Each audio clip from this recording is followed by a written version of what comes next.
Hi, welcome to this video by Instinctive Systems on the importance of pre-incident indicators. Lately, we've been adding some pre-incident indicator awareness videos to our YouTube channel. We've been making these videos because being aware of pre-incident indicators is one of the most important aspects of self-defense. After all, a pre-incident indicator warns you of danger, giving you precious extra time to react. Even if a pre-incident indicator gives you 1 or 2 seconds, that's 1 or 2 seconds in which you can raise your arms for protection, scream for help, run away, or, if necessary, engage with a preemptive strike. So, knowing about pre-incident indicators is very important for self-defense. But why videos? Isn't it possible to just tell people what to look for? To answer this, we must first understand the difference between a natural trigger and a learned one. A natural trigger is any born-in trigger that activates a response. They are stored somewhere in our genetic code. Let's give an example. Watch the following animal carefully and try to take notice of your own thoughts and feelings while watching the video.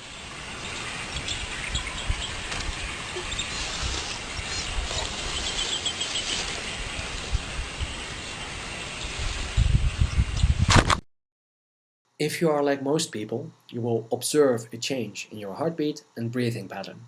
In fact, you probably flinched when the snake attacked. This is a normal response. It is caused by our fear system. Being afraid of dangerous animals has two advantages. Firstly, it causes you to avoid contact with that animal. This decreases the chances of being attacked. Secondly, the fear system activates the fight or flight response. This increases the chances of surviving an attack. Now, even though dangerous animals are no longer the main threat to our survival, more people are afraid of snakes or spiders than of cars or unhealthy food. Obviously, the fear of certain animals has made its way into our DNA, causing an increased proneness to fear such animals. Unfortunately, we do not have an increased proneness to fear pre-incident indicators. This means that pre-incident indicators are not natural triggers. Here is an example. Watch the following video and, once again, try to take notice of your own thoughts and feelings.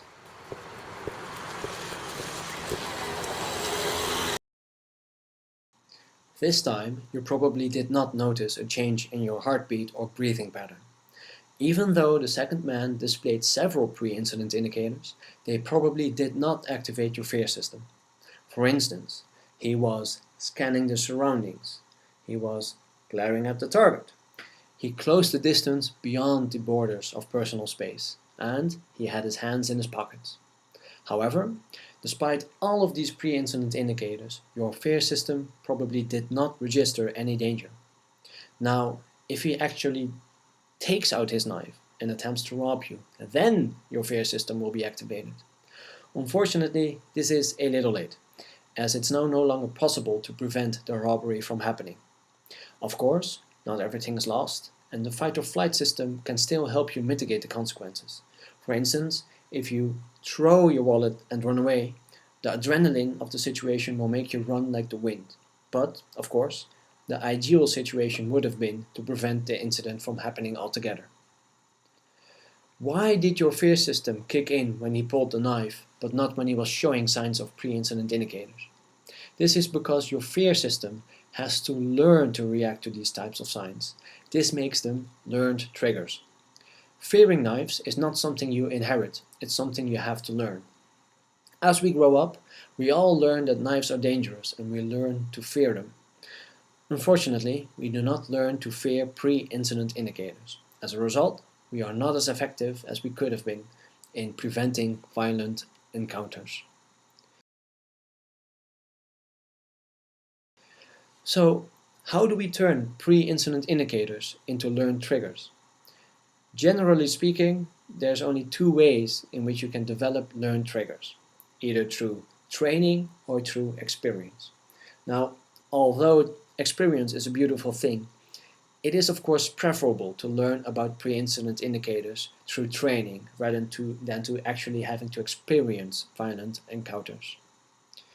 Okay, so Hopefully, we now have the tools we need to turn pre-incident indicators into learned triggers. But some people will still not use these tools to develop learned triggers. They might ask, isn't it better to just pay more attention to your surroundings? Well, yes and no. Yes, displaying general awareness is definitely a good thing, but being paranoid is not. So, how exactly do pre-incident indicators prevent you from becoming paranoid? Well, this has to do with signal-to-noise ratio. If we see pre-incident indicators as the signal and everything else as noise, then it becomes clear that the objective of awareness is to distinguish signal from noise. The goal of awareness is to have a good signal-to-noise ratio. Knowing about pre-incident indicators and developing them as learned triggers will increase your signal-to-noise ratio. This means that your fear system will be activated by warning signs and not by anything else. In other words, by improving your signal-to-noise ratio, pre-incident indicators will actually help you to fear less. You will fear only that which warrants fear. Now, this process might take some time. When you first learn about pre-incident indicators, it is likely that you will raise your signal as well as your noise.